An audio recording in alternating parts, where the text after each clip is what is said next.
And now, your weather authority. Sponsored by Red Pest Solutions, celebrating 70 years.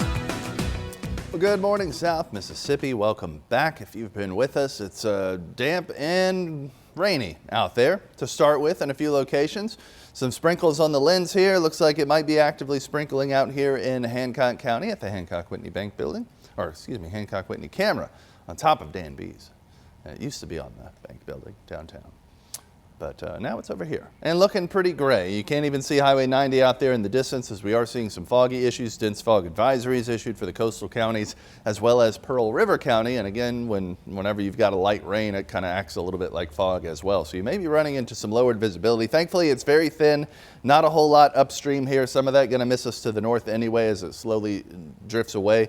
So we'll see a little bit more rain out there, and then we'll be done with it and clearing for the rest of the day. But that fog is out there. You see those advisories there, and as we take a look at the visibility chart, it's not giving us any areas of dense fog, at least with the numbers. Has to be down to a quarter mile or less, but we do have a few ones on there, and it looks like a nice little pocket up near Hattiesburg of some more dense fog in the area. So just be aware of that, especially in the days ahead. We're going to pretty much stay right where we are, if anything, get a little more humid and warmer each day.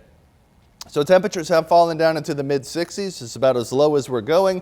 Now we're going to start going the other direction for the rest of the day, just very slowly, very subtly. You see the warming trend about 1 to 6 degrees right now, warmer than it was by this time yesterday, and not going to see really any cooling occurring today. You see us getting only up to about 69 degrees, so only going 4 degrees up from where we are right now as we head into the heat of the day. After our damp, rainy start will help keep us on the cooler side of things by limiting that sun warming us up as we head into the later part of the day. We'll see drying and clearing going on though. So all these clouds we're starting with, expect most of them to be gone as we head into the evening, and then as we head through the night, continued clearing brings us mostly clear and cool conditions, getting all the way down into the mid-50s, expecting 55 for that low. So what's it going to be like as we head through the next few days and approach Christmas? Well, it's going to be on the warm side of things, as we're stuck in a very familiar pattern, a very almost spring-like pattern as fronts come nearby, but not all the way through the area, just continuing to bring us that broad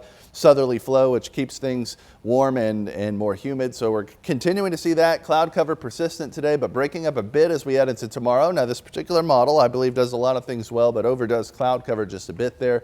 So I expect it'll be somewhat thinner than that, but those clouds coming right back in as we head into Wednesday, breaking up a bit as we head into Christmas there, which is going to be pretty good, but those clouds, again, can't shake them completely and start coming right back in as we head through Thursday and into the end of the week. And throughout that entire period, it's pretty much that broad, gentle southerly flow continuing. So we just keep getting warmer and more humid all the way up through Wednesday. Take a tiny step back there on Christmas, knocking us down to the mid-50s and low 70s before we start working our way right back up ahead of next Sunday, which is the next day we take a step back, cooling, and see our next chance of rain move in.